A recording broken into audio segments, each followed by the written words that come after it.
은혜 받고 갑시다. 다시 한번 합시다. 사랑합니다. 주의 사랑으로 사랑합니다. 따라서 합시다. 요나단의 믿음과 용기.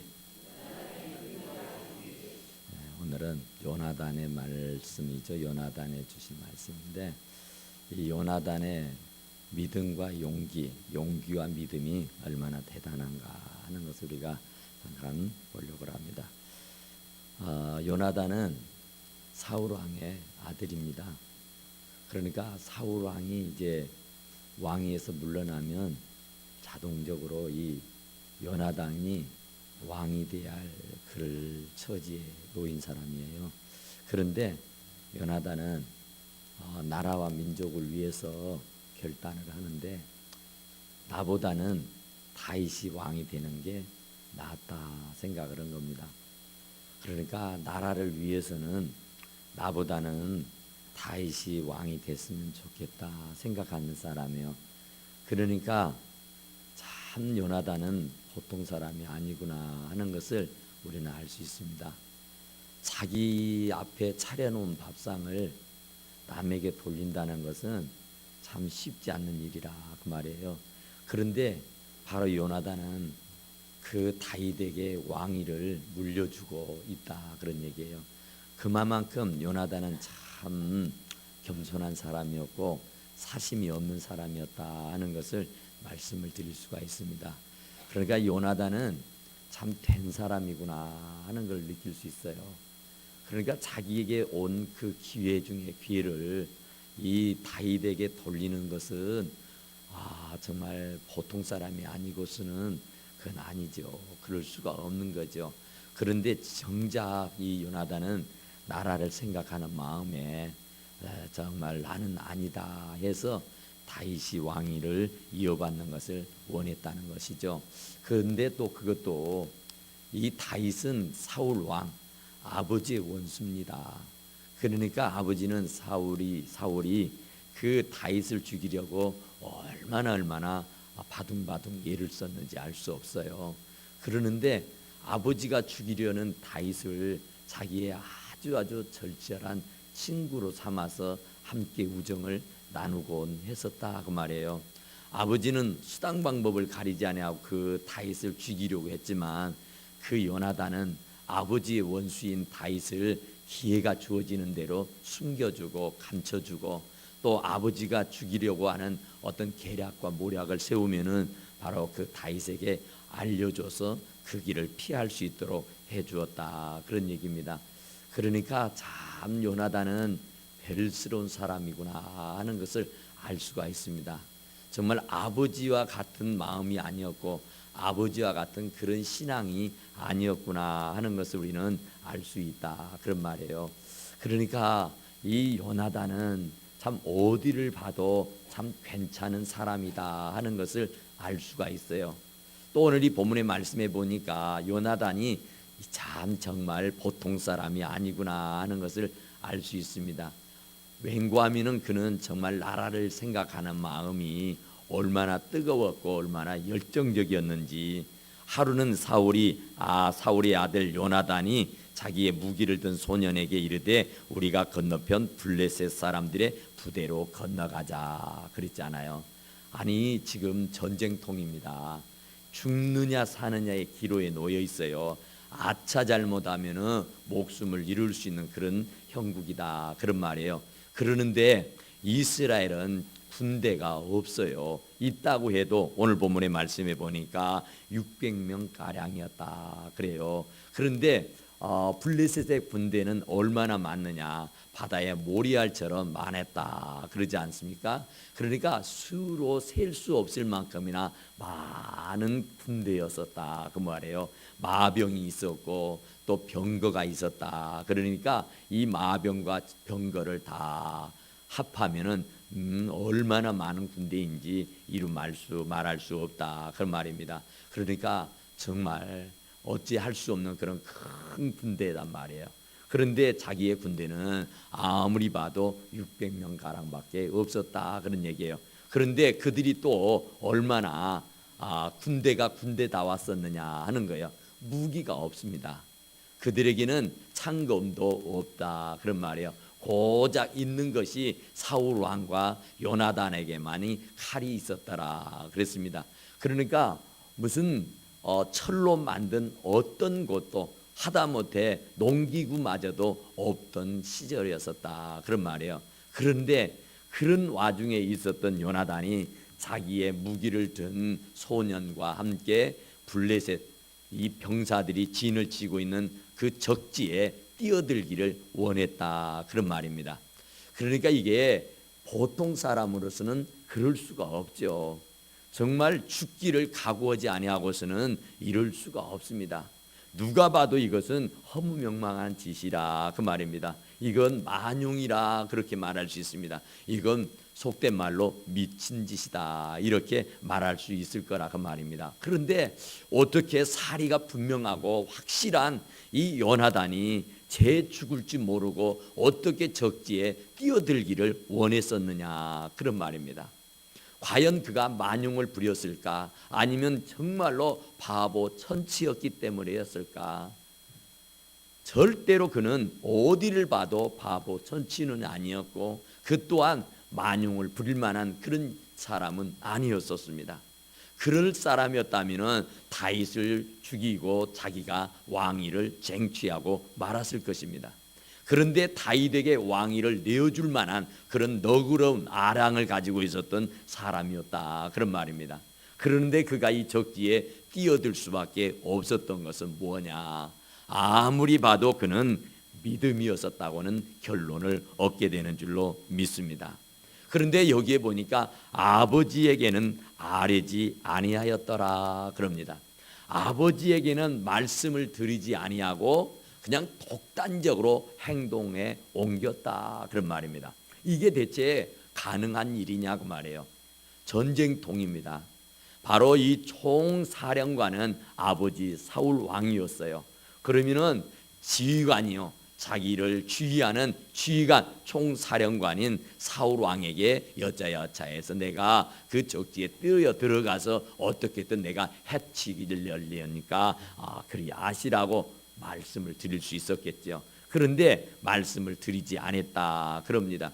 그러면 지휘관도 모르게 독단적인 행동을 했을 때는 이게 정말 전투 중에는, 전쟁 중에는 군사 법정에 세워서 그를 총살을 시켜야 했었고 죽여야 했었을 때입니다. 그런데 그가 그럴 줄 모르고 이런 일을 행했겠냐 그 말입니다. 그런데 바로 그는 이렇게 아버지에게 말씀을 드리지 아니할 수밖에 없었던 원인이 어디 있을까 하고 봤더니 아버지의 신앙과 본인의 신앙은 너무나도 달랐다는 겁니다.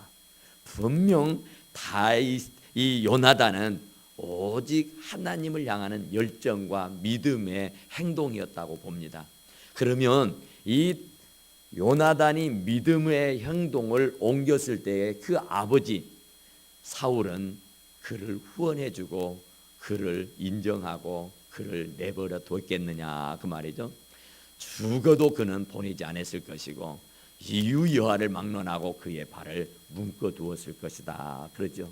왜냐하면 그는 불신앙의 사람이었기 때문에. 믿음의 사람이라고 그래 한번 해보거라.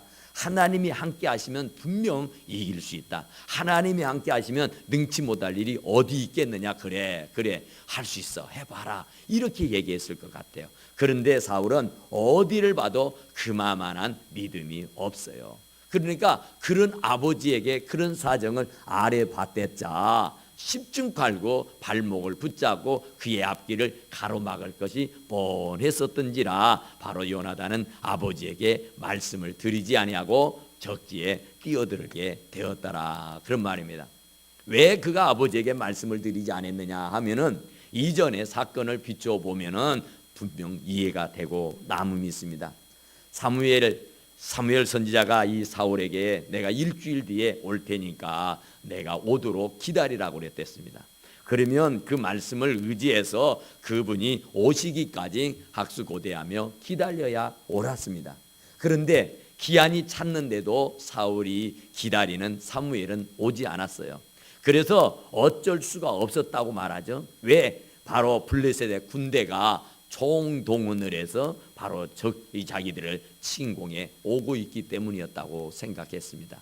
그래서 차마 제사를 드리지 아니하고 전쟁터에 나갈 수는 없고, 또 제사는 드리기는 드려야 되는데 사무엘 선지자는 오지는 않고, 그래서 어쩔 도리가 없이 자기의 임의로 판단하고 생각해서 자기가 제사를 집전하고 말았다 그러죠.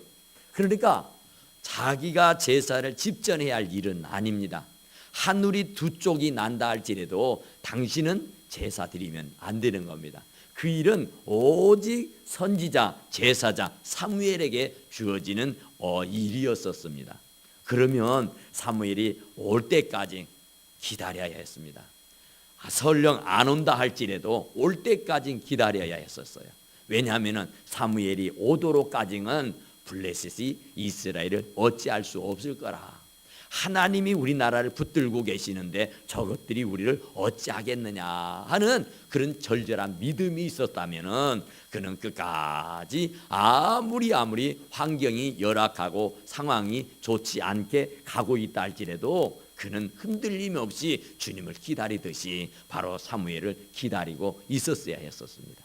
그런데 조급증이 온 겁니다. 불안함이 옵니다. 하나님을 믿지 못하는 겁니다. 하나님을 신뢰하지 못하는 겁니다. 그저 내가 나가 싸우지 않으면 금방이라도 죽을 것 같아요. 질 것 같아요. 큰일 날 것 같아요. 그래서 그가 제사를 집전하고 막 전투에 나가려고 할 때에 그때에서 비로소 사무엘 선지자가 나타나게 된 줄로 믿습니다. 이런저런 일들을 볼 때에 정말로 믿음이 있었다면 끝까지 그 자리를 지키고 있어야 했었습니다. 아무리 난리가 나고 천둥벼락이 나고 아무리 블레셋의 군대가 떼거리로 달려들고 있다 할지라도 하나님이 역사하시면 그들은 아무것도 아닌 것처럼 돼버릴 줄로 믿습니다. 그 신앙과 그 믿음이 있었다면 끝까지 기다렸었을 겁니다. 그런데 그런 신앙, 그런 믿음의 사람이 아니었기 때문에 본인 스스로가 판단하고 본인 스스로 생각해서 다급하다고 위급하다고 큰일 났다고 생각해서 그 일을 행하고 말았더라 그 말이에요. 그런데 그것이 본인에게는 어쩔 수 없는 일이었었다고, 어쩔 수 없는 선택이었다고 얘기할 수 있을지 몰라도 그것은 불신앙입니다. 그것은 절대 신앙이 아니었었다 그런 말입니다. 그렇기 때문에 요나단도 역시 지금 이런 상황을 그 아버지 사울이 이해할 일이 만무했습니다. 그러니까 아버지에게 차마 얘기해봐도 안 되니까, 안 될 성이 뻔하니까 그가 독단적인 행동을 옮긴 줄로 믿습니다. 아브라함이 이삭을 모리아산에 바치라고 했을 때에 정말로 이 이삭은 아브라함 혼자 난 사람 아닙니다. 그의 아내 사라와 함께 낳은 자식 아닙니까? 그러면 아버지 하나님이 그 이삭을 바치라고 하면은 정말 그 사랑하는 아내에게 찾아가서 여보 하나님이 그러시는데 이삭을 하나님 앞에 제물로 드리래, 그렇게 얘기했어야 옳습니다. 그런데 어디를 봐도 아브라함은 그의 아내에게 말씀한 적이 없습니다. 왜요? 얘기해봤댔자 그 아내의 믿음으로, 그 아내의 성향으로, 그 아내의 마음가짐으로 봤을 때에 절대로 이삭을 내주지 않을성 싶었습니다. 정작 얘기해서 이 일을 그르치게 하는 이보다는 얘기하지 아니하고 그냥 독단적으로 행동하는 것이 옳다 생각해서 그 이삭을 데리고 모리아산에 가 제사드리게 된 줄로 믿으시기 바랍니다. 우리들이 살다 보면은 그런 일들을 왕왕 만나게 됩니다. 정말로 나는 이 일을 꼭 하고 싶은데 사랑하는 아내에게, 사랑하는 남편에게, 사랑하는 누구에게 얘기하면은 꼭 안 될성 싶을 때가 와요. 그러면은 정말 얘기해서 이 일을 그르치기보다는 정말 하나님을 믿는 믿음을 가지고 나아가게 되면은 그 이후의 일들은 하나님이 반드시 책임져 주시는 줄로 믿으시기 바랍니다. 오늘 여기 보면은요 600명입니다. 아무리 기고 날고 뛰어봤댔자 600명을 가지고 이 바다의 모리아 같이 많은 블레셋 군대를 이길 수 없습니다. 아무리 생각을 하고 또 생각을 하고 별별 방법을 다 강구한다 할지라도 사람의 힘과 능력으로는 그건 전혀 불가능한 일이었었다 그런 말입니다. 그렇다고 치면은 하나님을 의지하고 더 하나님께 매달리고 하나님께 영광을 돌려드려야 했었는 줄로 믿습니다. 여기에 보면은 아이야라고는 이 제사장이 나옵니다. 아이야라는 선지자. 이 아이야가 왜 여기에 갑자기 등장할까? 지금 요나단의 얘기를 하며 사울을 잠깐 얘기하더니 뜻밖의 별한 것 바로 아이야가 등장인물로 나타납니다. 그런데 이 아이야를 그냥 아이야라고 얘기하지 아니하고 아이야의 조상들을 하나하나 다 얘기하며 나열하면서 마지막으로는 실로의 제사장이었던 엘리의 증손자다고 하는 것을 말씀하고 있습니다. 아이야는 이 실로에 있었던 사무엘 선지자처럼 만들었던 엘리 제사장의 증손자였다 그렇게 말해요. 그런데 왜 이렇게 아이야를 얘기하면서 에봇을 입고 있었다고 말했을까? 지금 전쟁터이니까 지금 우리 말로 하면은 이런 성직자의 가운을 입었다 그런 얘기예요. 그런데 지금 전쟁통인데 전쟁을 치르는 마당에 그 제사장이 이 가운을 입고 나왔다. 그러면 이제 하나님 앞에 나와서 기도하고 하나님의 뜻을 물어야 했었습니다. 에봇에는 우림과 둠빈이라고 하는 이 가슴에가 번쩍번쩍 빛나는 이 수정 같은 그 알갱이들이 박혀 있단 말입니다. 그것을 두고 하나님 앞에 기도하면은 하나님께서 하나님 어떻게 해요? 하나님 이를 어쩌면 좋죠? 하나님 가르쳐 주세요 하면은 하나님께서 우림과 둠빈을 통해서 말씀을 들려줍니다. 그러면 그 말씀을 붙잡고 그 말씀을 받아서 바로 이 사울 왕에게 전달해 줘야 할 의무가 이 아이야에게 있었어요. 그런데 아이야는 어디에도 그런 일을 했다는 적이 없습니다. 다만 이 에봇을 입었었다 얘기만 하죠.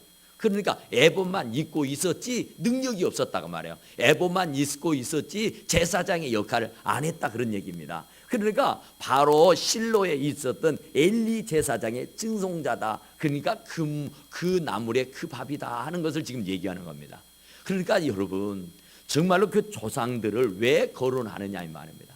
그 조상들이 변변치 못했다는 얘기예요. 엘리 제사장이 성공하는 제사장입니까? 홈리아 비니아스 자기 아들들을 전쟁통에 잃어버렸던 사람입니다. 그가 정말 제사장으로 마지막 이스라엘의 제사장으로서의 역할을 잘 감당했어야 할 사람인데 그 일을 감당하지 못했던 사람인 것을 우리는 잘 압니다. 그런데 그의 증손자가 아이야였었다 그 말이에요. 그러니까 아이야도 그 엘리 제사장과 버금가는 엘리 제사장과 같이 불실하고 불성실하고 믿음 없는 그런 별 볼 일 없는 제사장이라는 사실을 언급해주고 있는 줄로 믿습니다. 그러니까 우리가 정말로 중요하게 여길 것은 감투만 썼다고 되는 것이 아니에요. 모양만 무엇이다고 해서 되는 게 아니란 말입니다. 정말 우리의 몸과 마음이 정말 똑같은 하나님의 사람이 되어야 하는 줄로 믿습니다. 그 직분과 그 사명을 넉넉하게 감당할 수 있어야 하는 줄로 믿습니다. 그러니까 이 아이야 같이 모양만,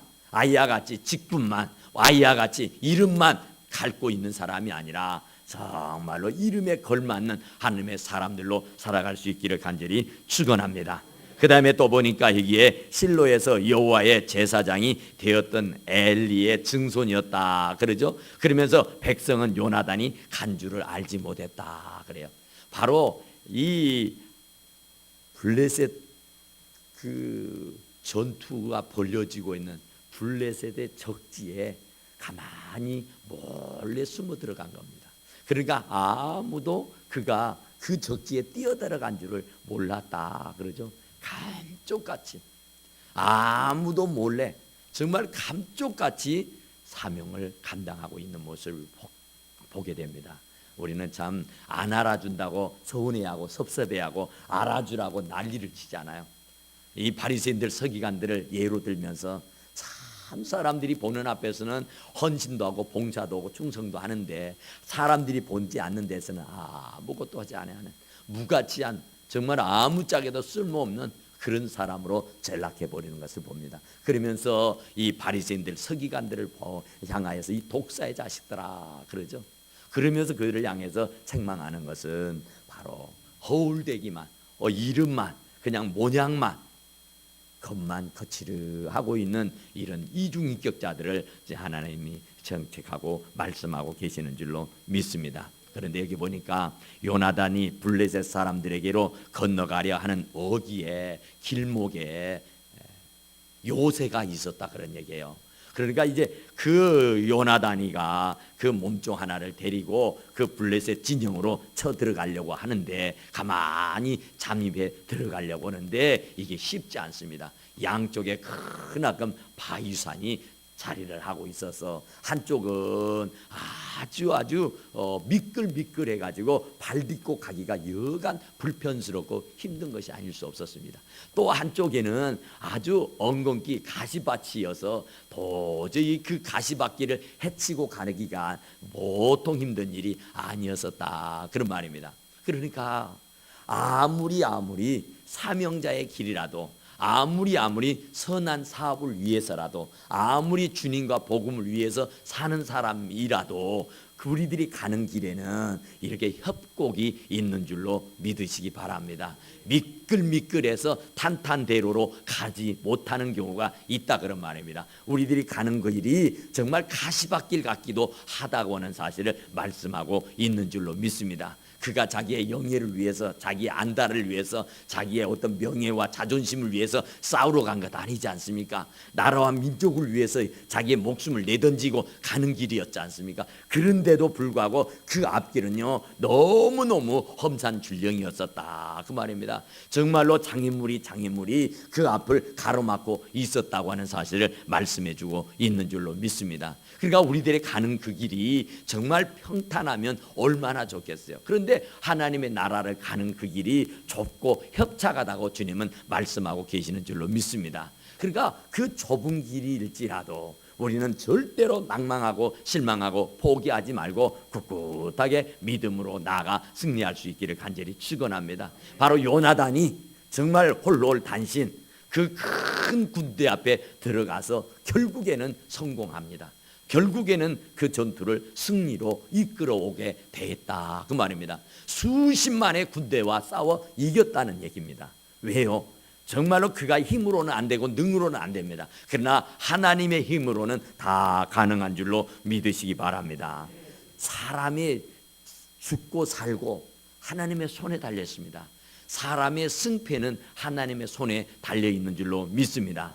정말로 사람이 승패가 사람의 수에 있다든지 사람의 능력에 있다면은 얼마나 어렵겠습니까? 그러나 우리는 믿음만 가지고 나가면은 하나님께서는 수를 보지 아니하고 하나님께 합세해 주시고 하나님께서 함께 해 주시기만 하면은 넉넉하게 승리할 수 있게 되는 줄로 믿으시기 바랍니다. 그러니까 하나님의 믿는 그 믿음이 성공하게 되고 하나님을 믿는 그 믿음이 우리를 승리로 이끌어 주시는 줄로 믿으시기 바랍니다. 그러니까 우리는 그냥 아무 장애물이 없는 탄탄대로 아스팔트 길을 가는 것이 아니라 우리들이 가는 그 길은 좁고 협착한 길인 줄로 믿으시기 바랍니다. 그래서 쉽게 포기해버릴 수도 있고 쉽게 낙담해버릴 수 있고 그저 주저앉아 버릴 수밖에 없는 그런 지경이 있을 수 있다 그런 말입니다. 그러나 이 요나단 같은 신앙, 요나단 같은 용기, 요나단 같은 그런 믿음이 있으면은 반드시 아무리 가시밭길이고 아무리 미끌미끌해서 한 발도 제대로 띄울 수 없는 그런 지경이 온다 할지라도 승리할 수 있고 성공할 수 있게 되는 줄로 믿습니다. 할 수 있거든요. 무슨 말이냐? 믿는 자에게는 능치 못할 일이 없다고 우리 주님 말씀해 주셨는 줄로 믿습니다. 우리가 타협하지 아니하고 포기하지 아니하고 낙심과 실망하지 아니하고 믿음의 주요 온전케 하신 예수님만 바라보고 나가면은 반드시 승리하고 성공하게 되는 줄로 믿으시기 바랍니다. 바로 우리는 아이야가 왜 나옵니까? 하나님에게 여쭤봐야 할 사람이 하나님에게 여쭤보지 아니하고 자기의 직분을 감당하지 못했다는 얘기를 하고 싶어서 한 겁니다. 우리가 하나님 앞에 엎드려서 하나님 지금 내가 이런 시험을 당했습니다. 내가 지금 이런 어려운 지경에 놓여 있습니다. 하나님 나를 도와주시옵소서 하고 시간 순간마다 그 여호와 하나님 앞에 엎드려서 하나님 앞에 말씀을 드리면 하나님은 반드시 나를 도와주시게 되는 줄로 믿습니다. 사랑하는 성도 여러분, 우리가 아무리 험산줄령이 있고 요단강이 앞에 있고 홍해바다가 앞길을 가로막는다 할지라도 우리가 요나단 같은 믿음과 요나단 같은 용기를 가지고 나가면은 홍해바다가 갈라지게 되는 줄로 믿습니다. 요단강이 갈라지게 되는 줄로 믿습니다. 그래서 육지처럼 걸어갈 수 있게 되는 줄로 믿습니다. 우리가 아무리 봐도 이해가 안 될 성 쉽지 않아요? 이게 과연 가능하겠냐? 물론 가능합니다. 왜냐하면은 다윗이라고 하는 사람의 얘기를 보면은 다윗이 어린 소년이었다 그래요. 양을 치는 목동이었다 그럽니다. 그런데 블레셋과의 전투가 있었습니다. 이 블레셋과 전투가 얼마나 심각했느냐 하면은 블레셋에는 골리앗이라는 큰 대장수가 있었습니다. 그는 백전백승하는 장수였습니다. 천하무적이었습니다. 누구도 그 앞에 나설 자가 없었습니다. 그러니까 이 골리앗이 하나님 여호와의 이름을 욕되게 하고 하나님에게 배은망덕한 짓을 하고 이스라엘 백성을 얼마나 무시하고 멸시했는지 말할 수가 없었습니다. 그런데도 불구하고 이스라엘 백성 누구 하나가 나서서 이 골리앗과 싸우겠다는 사람이었고, 또 하나님을 변호한다거든 이스라엘 변호한 사람도 없이 전부 다 걸음아 나살랴라고 도망가 버렸습니다. 굴로 숨어 들어가고 숲속으로 숨어 들어가 나무 사이에 숨고, 그래서 아무리 하나님을 욕하고 하나님을 욕되게 하고 별짓을 다 하는 골리앗을 앞에 두고도 누구 하나 나서서 말하는 사람이 없었다, 그런 말입니다. 얼마나 분통이 터질 일입니까? 그런데 정작 자기들의 목이 달아날 것이 두려워서 그 골리앗 앞에 나서는 사람이 없었다는 말입니다. 전쟁터인데. 그때에 이 다윗이라고 어린 소년이 그 광경을 본 겁니다. 너무너무 막 분이 끓어오른 겁니다. 너무너무 자존심이 상하는 거예요. 어리지만은 너무 성질이 나는 거예요. 어떻게 저런 개만도 못하는 이 짐승 같은 이 골리앗이가 전지전능하신 하나님의 이름을 욕되게 하느냐, 어떻게 하나님을 저렇게 망정되이 이끌을 수가 있느냐, 이건 아니다 하면서요, 이 어린 소년 다윗이가 그 앞에 당당하게 나서게 된 줄로 믿습니다. 어떻게 다윗이 골리앗을 이겨요? 이길 수가 없습니다. 달걀로 바위치기라 그러는데 정말로 달걀로 바위치기예요. 그러나 그는 골리앗을 본 게 아니라 믿음의 주요 온전케 하신 예수님을 바라다보고 나가게 되는 줄로 믿습니다. 너는 창검을 가지고 내게 달려오지만 나는 여호와의 이름으로 네게 간다 하면서 여호와의 이름으로 몰맷돌을 그에게 던졌더니 그가 머리에 맞고 그 자리에 푹 쓰러져 버리고 만 줄로 믿습니다. 그래서 그의 칼을 빼어다가 그의 목을 잘라버렸던 사람이 어린 소년 다윗이었는 줄로 믿으시기 바랍니다. 하나님은 하시고자만 하면은 능치 못할 일이 없는 줄로 믿습니다. 내게 능력이 없어도 괜찮아요. 내가 가진 것이 없어도 괜찮아요. 내가 배우지 못했다 해도 괜찮습니다. 내 환경이 열악하고 내 처지 형편이 없어도 괜찮습니다. 다만 하나님을 믿는 믿음만 있으면, 바로 요나단 같은 그런 용기가 있으면, 요나단 같은 확고보다 절대 신앙만 있으면 어떤 일을 당해도 우리는 승승장구할 수 있고 승리하고 성공할 수 있다는 사실을 꼭 기억하시고, 우리도 정말 요나단 같은 그런 믿음을 허락해 주시옵소서 하면서 날마다 요나단 같은 그런 믿음으로 승리하는 우리 모든 성도들이 다 되시기를 간절히 축원합니다.